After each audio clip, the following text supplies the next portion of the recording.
Assalamualaikum warahmatullahi wabarakatuh. Alhamdulillahirabbil alamin. Kembali lagi kita berjumpa dalam acara Tafsir Al-Misbah bersama saya Aira Rohali. Dan selama 1 jam ke depan bersama dengan Pak Quraish Shihab dan juga tamu kita pada hari ini Mas Wahyu Suparno, kita akan membahas mengenai Quran Surat Ibrahim yang dimulai dari ayat 1. Dan pada garis besarnya Quran Surat Ibrahim kita mulai dari ayat 1 ini akan membahas mengenai perintah Allah Subhanahu wa Ta'ala kepada Nabi Musa alaihissalam untuk selalu mengajak umatnya berada di jalan Allah, dan juga untuk selalu bersyukur dan juga bersabar atas segala ujian yang tengah ditimpakan. Dan penjelasan lebih lanjut akan langsung saja kita persilakan kepada Bapak Quraish Shihab untuk memulainya. Silakan Bapak. Mari, terima kasih. Bismillahirrahmanirrahim. Kali ini kita akan membahas surah Ibrahim. Beberapa ayat dari surah Ibrahim. Kita tentunya tidak akan dapat menyelesaikan semua Al-Quran kalau kita menggunakan apa yang selama ini kita lakukan, yaitu membahas ayat demi ayat. Jadi kita akan mengambil kesimpulan-kesimpulan, kita akan memilih sekian banyak ayat dalam surah Ibrahim. Surah ini dinamai surah Ibrahim. Ibrahim adalah nabi yang sekaligus merupakan tokoh yang mengumandangkan keesaan Allah Subhanahu wa Ta'ala. Dalam arti bahwa sebelum masa Nabi Ibrahim, nabi-nabi sebelum beliau itu selalu mengajak umatnya untuk menyembah Allah yang dilukiskan oleh mereka itu sebagai Tuhan mereka. Seakan-akan Tuhan itu Tuhan suku, Tuhan bangsa. Nabi Ibrahim menjelaskan bahwa Tuhan itu, Allah itu adalah Tuhan seluruh sekalian alam. Itu sebabnya Nabi Ibrahim juga dikenal sebagai bapak nabi-nabi. Karena keturunan beliau lahir Nabi Musa membawa ajaran Yudaisme, lahir Nabi Isa membawa ajaran Isa, Kristen, dan lahir Nabi Muhammad membawa ajaran Islam. Surah ini dinamai surah Ibrahim karena bayang-bayang dari kehadiran Nabi mulia ini tercermin dalam ayat-ayatnya.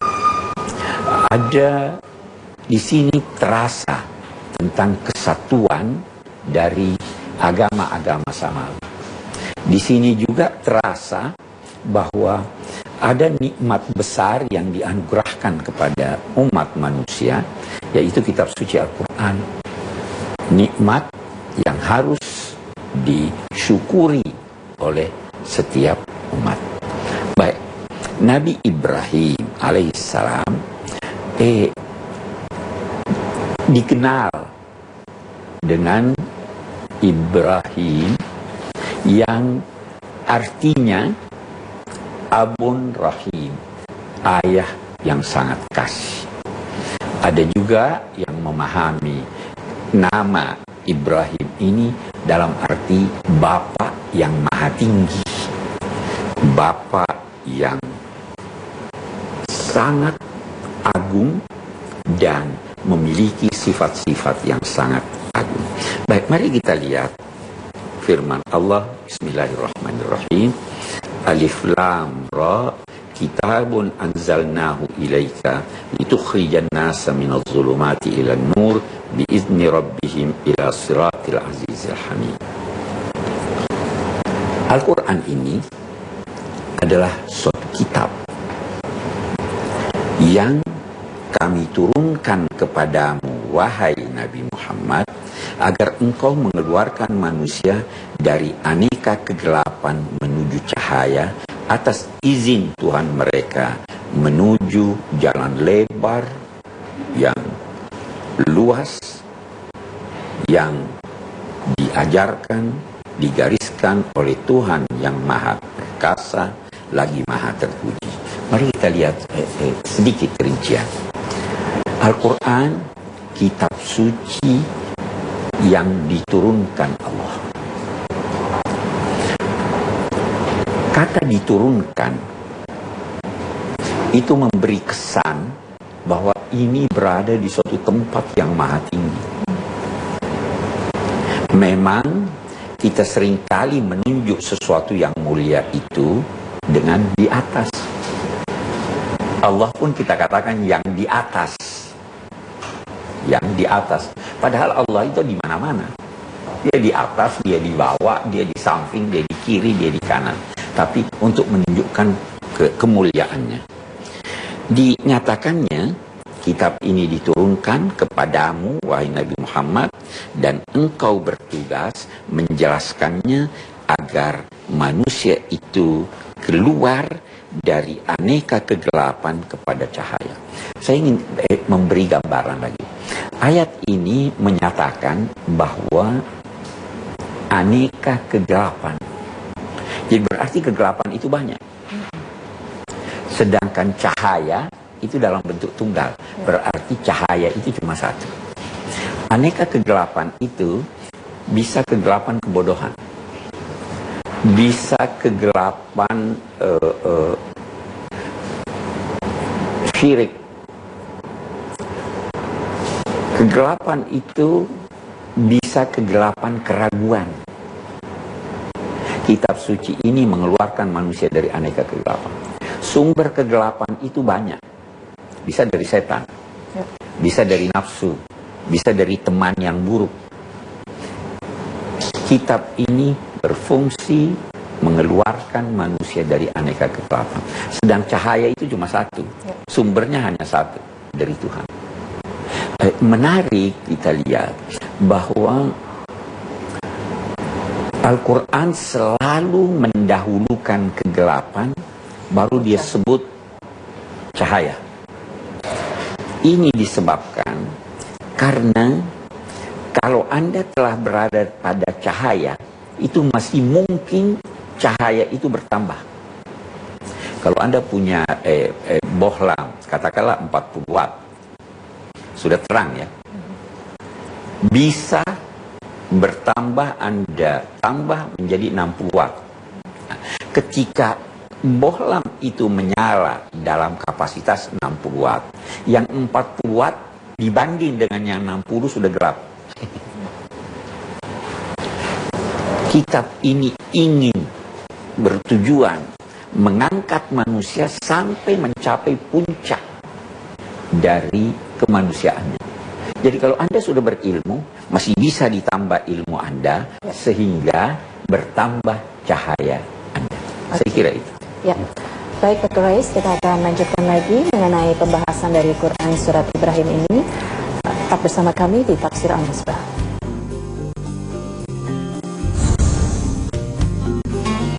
Kalau begitu kitab suci ini, ayat-ayatnya tidak bisa terbatas pada benak Anda.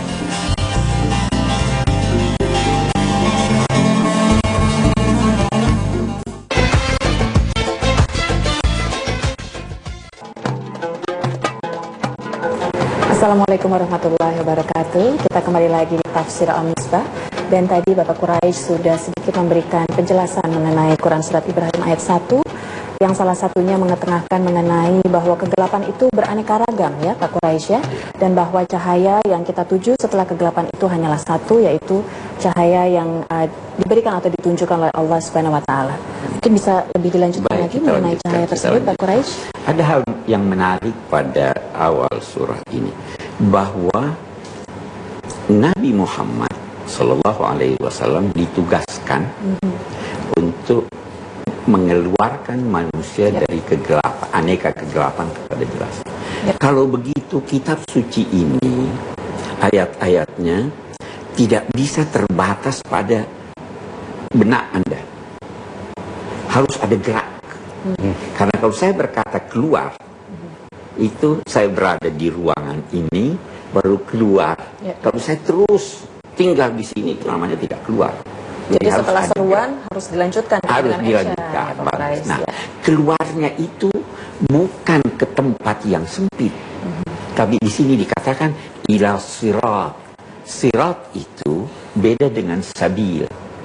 Sirat itu adalah jalan lebar yang luas. Jadi agama kita ini adalah mengantar kepada jalan yang lebar. Dalam arti dia tidak sempit. Kalau jalannya lebar, banyak orang bisa berjalan di jalan itu. Kalau jalannya lorong kecil, ini mengisyaratkan bahwa dia bisa menampung aneka pendapat. Yaitu karena jalan lebar. Jalan yang lebar, jalan itu adalah yang ditunjukkan oleh Al-Aziz. Al-Aziz itu artinya mulia. Yang mulia itu ada syarat bagi sesuatu yang mulia. Yang pertama, tidak mudah dijangkau orang. Bapak Presiden itu mulia, karena tidak sembarang orang bisa bertemu dengan dia. Ya kan? Tuh. Allah itu maha mulia. Kita tidak bisa bertemu dengan Allah. Nah, yang kedua mulia itu adalah yang tidak butuh, tetapi dibutuhkan orang. Kalau Anda membutuhkan orang, Anda tidak mulia. Yang minta-minta itu tidak mulia. Anda mulia kalau Anda tidak memiliki kebutuhan, tapi orang lain butuh pada Anda. Nah, itu arti mulia. Nah, dan Allah ini Hamid, maha terpuji. Ya. Baik. Ini berarti siapa yang mengikuti tuntunan kitab suci ini, maka dia akan memperoleh kemuliaan sekaligus akan terpuji. Oke. Kita lanjutkan, kemudian ayat 2 itu berbicara tentang kuasa Allah yang menciptakan langit dan bumi dan yang memiliki langit dan bumi serta yang mengatur langit dan bumi. Kalau saya berkata Allah pemilik langit dan bumi, kalau sekedar saya katakan pemilik belum tentu dia mencipta. Jam tangan saya ini milik saya, tapi bukan saya yang ciptakan. Ya. Bukan saya yang mengatur jalannya.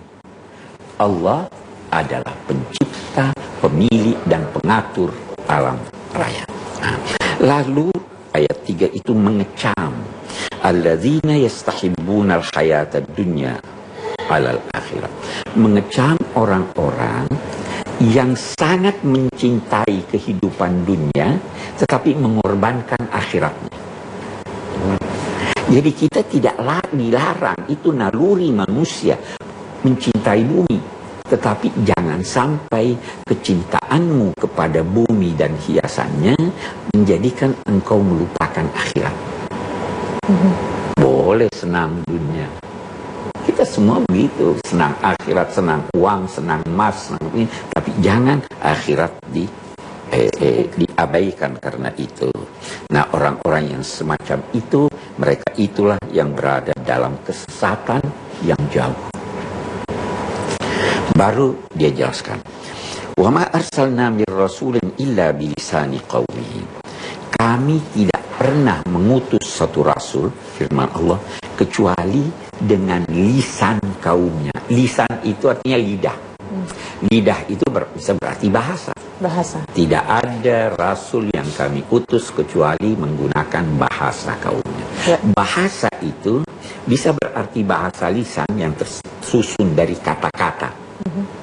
Bisa juga bahasa itu mencerminkan pikiran, mencerminkan budaya. Itu bahasa. Setiap nabi yang diutus Allah menggunakan bahasa lisan umatnya dan memberi tuntunan yang sejalan dengan kondisi pikiran dan keadaan masyarakat. Nah, Al-Quran karena sifatnya menyeluruh untuk seluruh manusia, maka Tuhan memilih satu bahasa yang amat kaya, yang diturunkan di tempat umat yang berbahasa itu pertama kali. Bahasa Al-Quran itu kosakatanya 24 juta. Sehingga setiap kata itu ditempatkan pada pilihan yang sebenarnya, sehingga Anda tidak akan bingung kalau mempelajarinya. Baik, kita lanjutkan. Ayat 5 itu menjelaskan begini. Sungguh kami telah mengutus Musa dengan bukti-bukti yang jelas dan memerintahkannya agar beliau, Nabi Musa itu, mengeluarkan kaumnya dari aneka kegelapan menuju terang benderang sekali. Kita lihat sekarang, Nabi Muhammad diutus untuk tujuan itu. Ya. Nabi Musa diutus untuk tujuan itu. Nabi Isa diutus untuk tujuan itu. Semua nabi-nabi di sini kita lihat ada satu kesatuan. Dari mana itu? Ujungnya di atas sini Nabi Ibrahim. Itu sebabnya surah ini dinamai surah Ibrahim. Baik, baru dia katakan, wahai Nabi Musa, wadzakirhum bi ayyamillah. Cobalah Nabi Musa peringatkan kaummu tentang hari-hari Allah. Apa yang dimaksud dengan hari-hari Allah? Hari-hari Allah itu adalah hari-hari, saat-saat di mana terlihat betapa kebesaran Allah di situ. Kalau kita misalkan sebagai bangsa Indonesia, salah satu hari Allah itu peristiwa tsunami di Aceh. Itu kuasa Allah terlihat luar biasa. Ya. Kemerdekaan kita itu hari Allah. Kita melawan penjajah, kita berhasil dengan kekuatan fisik yang tidak seimbang dengan kekuatan penjajah. Itu hari Allah. Bisa jadi hari Allah itu terjadi pada pribadi demi pribadi. Ada satu orang naik pesawat,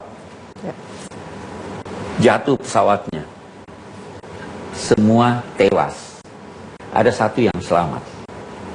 Apa itu? Itu hari Allah. Mungkin hari di mana Allah menunjukkan kuasanya gitu. Di mana Allah menunjukkan kuasanya, bisa jadi itu berupa bencana yang luar biasa, bisa jadi itu merupakan nikmat yang luar biasa.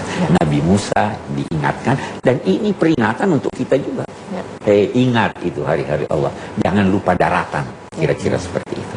Dan supaya manusia untuk menggunakan akalnya mungkin untuk berpikir gitu untuk ya Pak berpikir ya, dengan tanda-tanda yang diberikan tersebut. Disitulah perlunya kita mempelajari sejarah. Ya, baik. Baik, kita akan lanjutkan lagi Pak Quraish, dan mungkin nanti juga Mas Wahyu bisa mengajukan pertanyaan kepada Bapak Quraish di segmen yang berikutnya. Dan jangan kemana-mana pemirsa, kita akan segera kembali masih bersama kami di Tafsir Al-Misbah.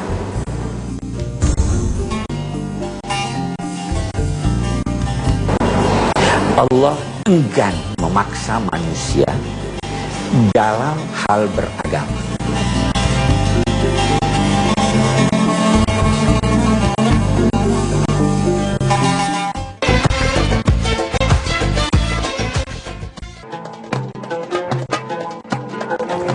Assalamualaikum warahmatullahi wabarakatuh. Pemirsa, masih bersama kami di Tafsir Al-Misbah. Dan tadi kita sudah, Bapak Quraish Shihab sudah memberikan penjelasan mengenai Quran Surat Ibrahim dari ayat 1 sampai 5 ya Pak ya sejauh ini. Dan sudah juga dijabarkan mengenai beraneka kegelapan yang ada dan satu cahaya yang datangnya dari Allah. Dan juga bahwa kita ini adalah manusia yang dikaruniai akal, yang seharusnya kita bisa berpikir dengan tanda-tanda kebesaran yang diberikan Allah kepada kita agar kita selalu berada di jalannya ya mungkin ya Pak Quraish ya maksudnya.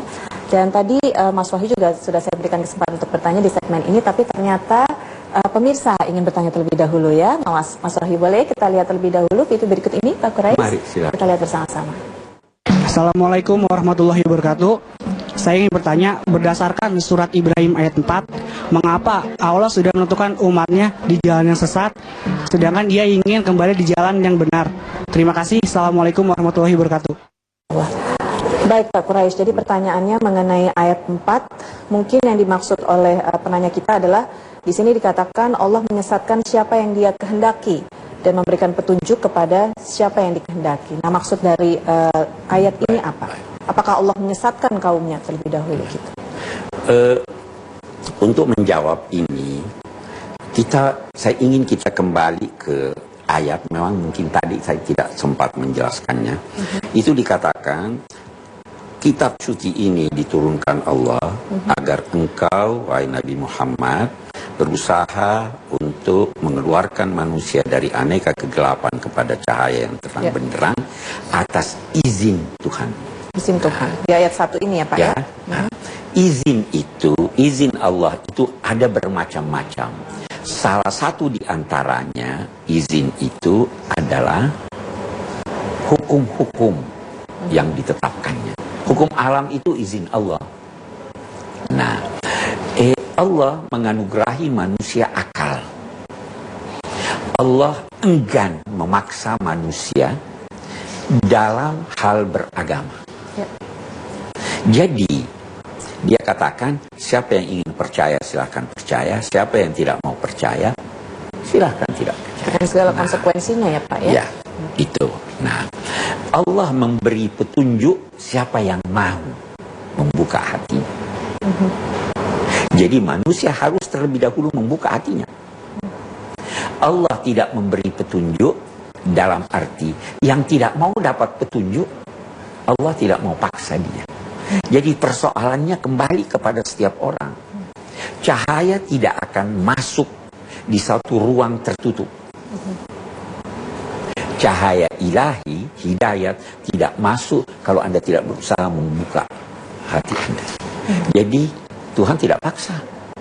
Itu yang dimaksud Tuhan membiarkan sesat siapa yang ingin sesat, dan Allah menganugerahi petunjuk siapa yang ingin memperoleh petunjuk itu. Kita lanjutkan. Wa idh qala Musa liqaumihi udhkuru ni'matallahi 'alaikum idh anjakum min ali fir'auna, dan seterusnya. Dan renungkanlah, wahai setiap orang yang bisa merenung, ketika Musa berkata kepada kaumnya, ingatlah nikmat Allah kepada kamu. Satu hal yang menarik, yang disebut di sini nikmat Allah berbentuk tunggal. Ya. Padahal nikmat Allah banyak. Ya. Itu memberi isyarat bahwa satu nikmat pun yang Anda sadari bahwa itu adalah anugerah Allah, maka satu nikmat yang Anda sadari demikian, itu sudah merupakan jalan untuk Anda mendapatkan petunjuk Allah. Jadi jangan pernah mengingkari nikmat Allah. Allah tidak suruh kita untuk mengingat semua nikmatnya, karena kita tidak bisa mengingat. Karena begitu banyak ya. Terlalu banyak, tidak dapat terhitung. Nikmat Allah. Nikmat apa yang disebutnya di sini adalah nikmat keterbebasan dari penganiayaan Fir'aun. Kalau buat kita sebagai bangsa, kita bisa berkata, ingatlah nikmat Allah yang telah menganugerahkan kamu kemerdekaan dari penjajahan Belanda. Itu nikmat yang luar biasa. Kalau Fir'aun dan umatnya disuruh ingat nikmat Allah yang berkaitan dengan penjajahan Fir'aun. Ya. Jadi ini hari-hari Allah juga ya, Ini ya? termasuk Berkaitan dengan hari-hari ayat kelima tadi ya.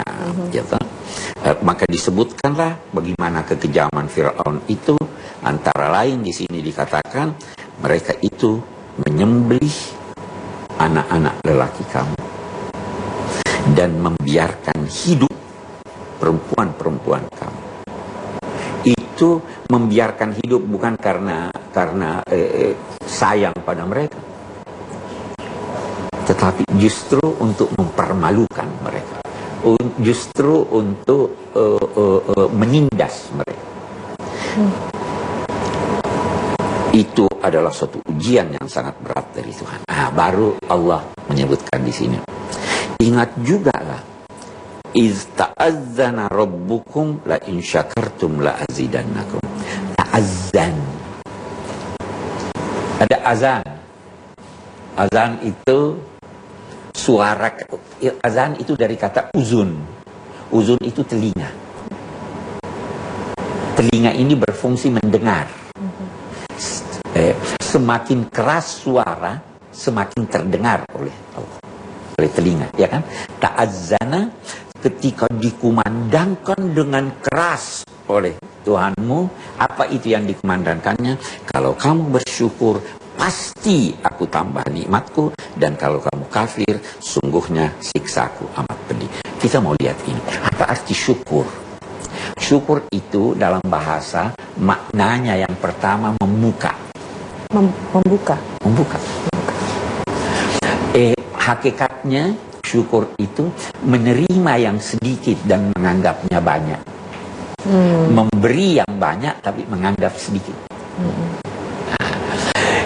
Salah satu arti syukur dalam konteks kehidupan berbangsa dan bertanah air, ada nikmat Allah berupa tambang. Itu kan tertutup tuh. Buka itu. Gali tanah. Ada nikmat Allah berupa minyak. Gali itu.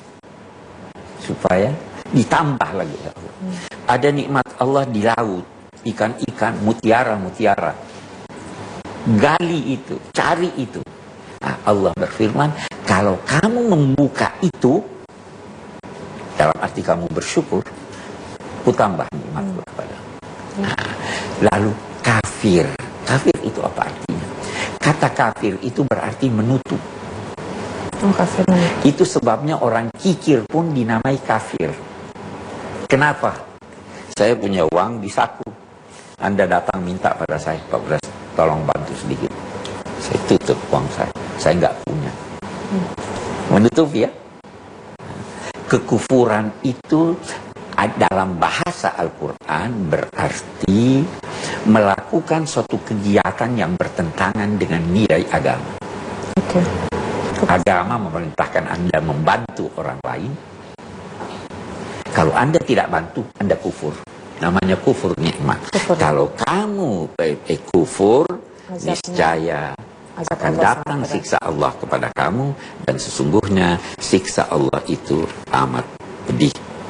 Jangan duga ketika kamu diperintahkan untuk bersyukur, diperintahkan untuk taat kepada kamu, kepada Allah, jangan duga bahwa Allah butuh.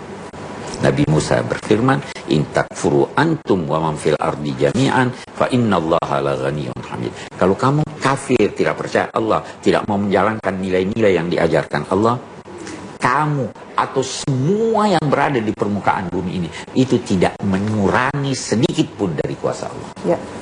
Karena Allah Maha Kaya, tidak butuh sesuatu, tidak butuh engkau puji Dia, karena Dia sudah terpuji dengan sendirinya. Itu saya kira ayat kita. Baik Pak Quraisy, kita akan ada satu pertanyaan lagi dari pemirsa di rumah dalam VT. Kita lihat, silakan. Assalamualaikum warahmatullahi wabarakatuh. Pak Quraisy, saya mau nanya, kenapa begitu sulit bagi manusia untuk menghitung nikmat dan bersyukur atas nikmat yang diberikan oleh Allah Subhanahu wa taala? Oke, terima kasih Pak Quraisy. Wassalamualaikum warahmatullahi wabarakatuh. Kenapa begitu sulit manusia? Mustahil bagi manusia untuk menghitung semua nikmat Allah. Ya. Anda sekarang yang hidup ini, kita berikan contoh. Dapat udara yang segar, nikmat. Anda bisa melihat, nikmat. Anda bisa mendengar, nikmat. Anda merasa tenang, nikmat.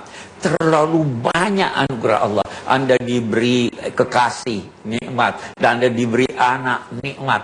Nikmat, apa arti nikmat? Nikmat itu pada mulanya berarti sesuatu yang berlebih dari Anda. Anda punya modal. Kita punya modal atau tidak? Modal apa Anda miliki? Anda pernah tidak ada.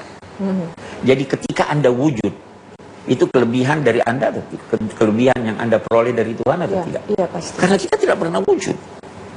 Itu nikmat. Keberadaan kita juga sudah merupakan nikmat ya.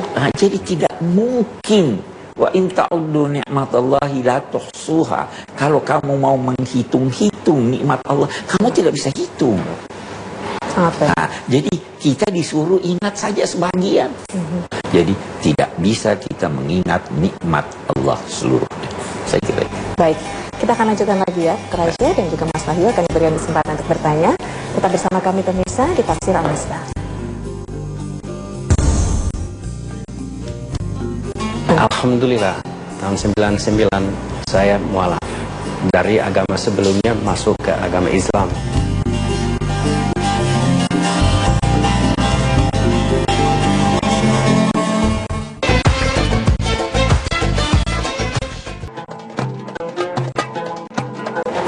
Ya baik pemirsa, terima kasih Anda masih bersama kami di Tafsir Al-Misbah. Kita tadi sudah memberikan uraian, Pak Quraisy memberikan uraian mengenai Quran Surat Ibrahim ayat 1-8 tadi sudah ya Pak Quraisy ya. Dan Mas Wahyu juga sudah mendengarkan dengan seksama. Mungkin ada yang ingin ditanyakan kepada Bapak Quraisy berkaitan dengan apa yang sudah disampaikan tadi. Silakan Mas Wahyu. Insyaallah, terima kasih banyak sekali. Assalamualaikum warahmatullahi wabarakatuh. Waalaikumsalam warahmatullahi wabarakatuh. Saya orang yang biasanya cerewet, duduk diam mendengarkan semuanya karena begitu luar biasa kesan dalam ayat-ayat ini. Alhamdulillah, Tapi mungkin saya ada satu pertanyaan yang mungkin sedikit pribadi kalau boleh. Silakan. Alhamdulillah, tahun 99 saya mualaf. Dari agama sebelumnya masuk ke agama Islam. Dan untuk rasa memang dijelaskan dari kegelapan masuk ke terang. Cahaya. Nah, menurut Bapak sendiri, prosesnya semestinya seperti apa ya untuk menjadi dari orang yang non-Muslim masuk ke agama Islam dan memeluk agama Islam yang sesungguhnya? Bagaimana kira-kira? Jadi begini, mungkin ini Anda bisa menjelaskannya lebih baik dari saya, karena saya lahir sudah Islam, ya toh? Anda tadinya belum Islam, terus memilih Islam. Secara ilmu yang saya miliki, tadi saya sudah katakan bahwa Tuhan tidak mau paksa. Betul. Tetapi orang yang ingin melangkah, Tuhan bantu. Mudahkan ya, Pak. Dia mudahkan. Tuhan sudah menjelaskan jalan.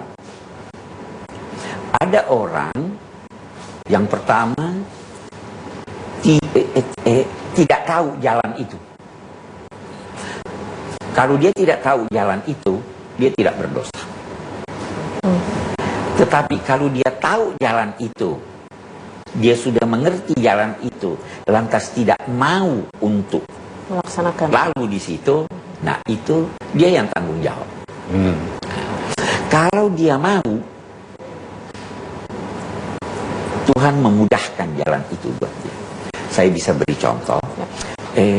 Ada satu orang bertanya, saya mau ke pasar. Saya beritahu dia bahwa untuk ke pasar, Anda boleh naik bus nomor sekian. Saya beritahu atau tidak? Ya. Saya beritahu. Tuhan sudah beritahu kita. Ke sorga ini jalannya. Ya. Orang yang saya beritahu tadi, dia mau ke pasar atau tidak, kalau dia mau, dia ikuti petunjuk saya. Kalau dia tidak mau, saya tidak paksa dia. Begitu juga dengan beragama. Tuhan sudah jelaskan. Dia tidak mau. Nah, ada orang yang mau. Saya kalau kebetulan mau ke pasar, saya katakan mari naik di mobil saya. Itu lebih baik daripada saya tunjukkan kepada Tuhan begitu. Ada orang yang setelah diberitahu berkata, saya mau wahai Tuhan. Maka Tuhan berkata, mari sama saya antar kamu ke sana. Saya sekarang ingin bertanya pada Anda dulu masuk Islam itu bagaimana? Ada keinginan sebelumnya atau tidak? Di awalnya sebenarnya tidak ada keinginan, tapi di awalnya ingin belajar. Ingin belajar karena ingin belajar Islam. Ingin belajar Islam. Jadi itu sudah satu keinginan. Ya. Iya. Itu sebenarnya sesuai Bapak bilang, prosesnya mudah sekali.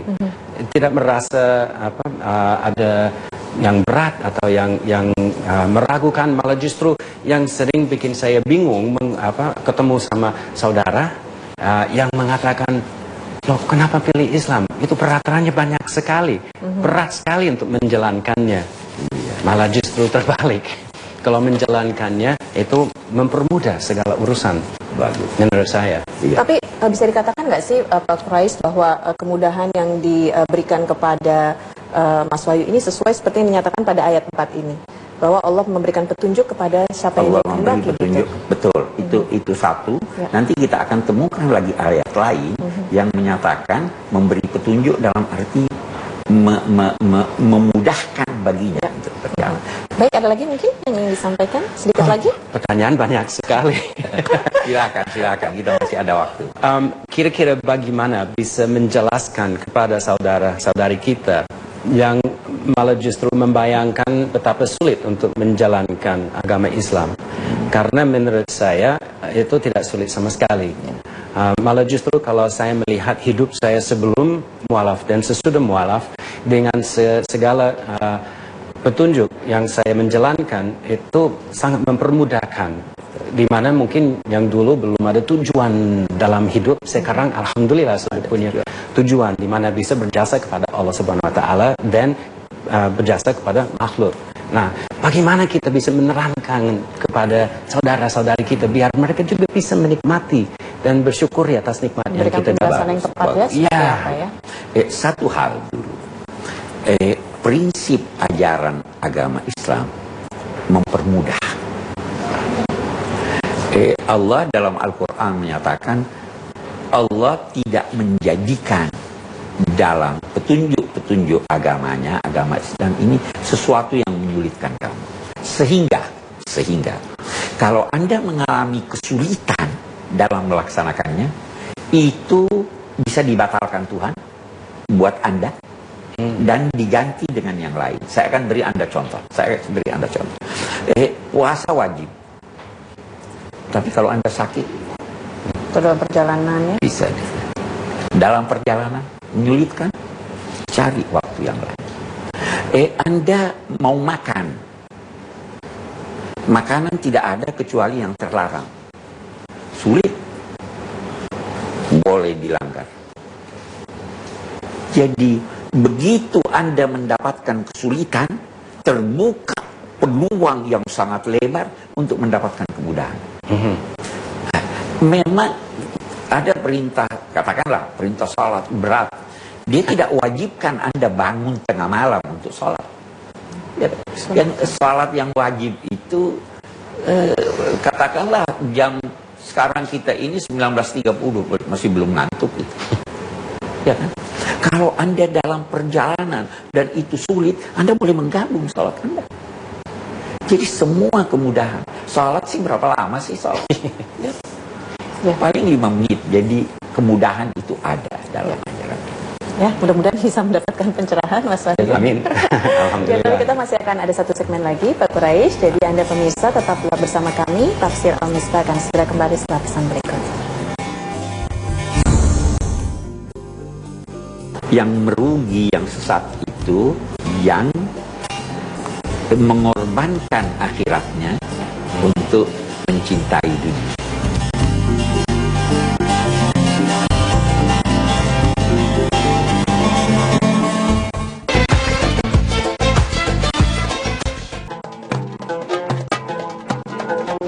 Ya baik pemirsa, kita sudah berada di segmen terakhir dari Tafsir Al-Misbah. Dan untuk itu saya akan persilakan kepada Bapak Quraisy untuk sedikit memberikan kesimpulan dari apa yang telah disampaikan pada hari ini mengenai Quran Surat Ibrahim ayat 1-8 ya. Tadi sudah kita sudah Bapak uraikan keseluruhan. Baik, saya akan baca singkatan dari pelajaran yang kita peroleh dari ayat 1-8. Yang pertama, sumber dan penyebab kegelapan rohani banyak. Ragu, bodoh, dan sebagainya. Berbeda dengan sumber cahaya, hanya satu, yaitu Allah Subhanahu wa Ta'ala. Sehingga menurut Al-Quran, siapa yang tidak memperoleh cahaya dari Allah, maka tidak akan lagi dia memperoleh cahaya. Karena sumbernya hanya satu. Kalau kegelapan bisa dari setan, bisa dari nafsu, bisa dari teman buruk. Itu kesimpulan pertama. Yang kedua, ayat kita ini menipati Allah, memberi sifat kepada Allah bahwa jalan yang ditempuh oleh atau diajarkan oleh ajaran agama ini adalah jalan lebar, sehingga tidak usah mempersempit jalan. Bergandengan tanganlah dengan semua pihak. Kita seakan-akan berada di jalan tol, banyak mobil bisa lewat. Kita bukan berjalan di lorong, dan bahwa jalan ini mengantar manusia untuk memperoleh kemuliaan dan memperoleh pujian dari Tuhan. Alhamdulillah. Yang ketiga, ayat kita di ayat ketiga tadi menjelaskan bahwa yang merugi, yang sesat itu yang mengorbankan akhiratnya untuk mencintai dunia. Ini bukan berarti kita tidak boleh mencintai dunia. Justru perolehan kita di dunia ini dapat menjadi sarana untuk memperoleh lebih banyak di akhirat. Yang keempat, bahasa di samping merupakan alat komunikasi juga sebagai cermin pikiran dan pandangan pengguna bahasa itu. Bahasa dapat menggambarkan watak dan pandangan masyarakat pengguna bahasa itu, sehingga setiap rasul yang diutus menggunakan bahasa masyarakat. Kita lihat yang lain. Hari-hari di mana menonjol kuasa Allah, baik yang menyenangkan maupun yang sebaliknya. Baik hari-hari itu menyentuh masyarakat luas maupun menyentuh perorangan, hendaknya diperingati, disyukuri, ditarik darinya pelajaran untuk generasi masa kini. Misalnya hari kelahiran Nabi, hari luar biasa, hari Tuhan itu, hari proklamasi, hari terjadinya tsunami, itu semua diperintahkan untuk kita renungkan. Yang terakhir, ujian bukan hanya terbatas dalam bentuk merugikan atau yang dinilai negatif oleh seseorang. Ujian juga bisa berupa nikmat yang dianugerahkan Tuhan kepada kita. Jadi kalau Anda bergelimang nikmat, itu ujian. Saya kira itu ya kesimpulan kita. Karena mungkin banyak yang berpikir justru kita diberikan ujian itu pada saat tengah ditimpa musibah ya Ustadz ya. Betul. Padahal sebenarnya justru yang bergelimang kenikmatan itu justru ujian Ya, yang lebih ujiannya sulit, bisa lebih berat. Ya, betul sekali. Karena kalau orang dalam keadaan sempit, itu dia ingat Tuhan. Ya, betul. Ya, baiklah pemirsa, demikian tafsir Al-Misbah pada hari ini. Semoga memberikan pencerahan dan manfaat bagi kita semua. Terima kasih Mas Wahyu yang sudah hadir, Bapak Quraisy. Kita akan jumpa lagi esok hari. Dan pemirsa, kita akan jumpa lagi besok di acara tafsir Al-Misbah. Wassalamualaikum warahmatullahi wabarakatuh.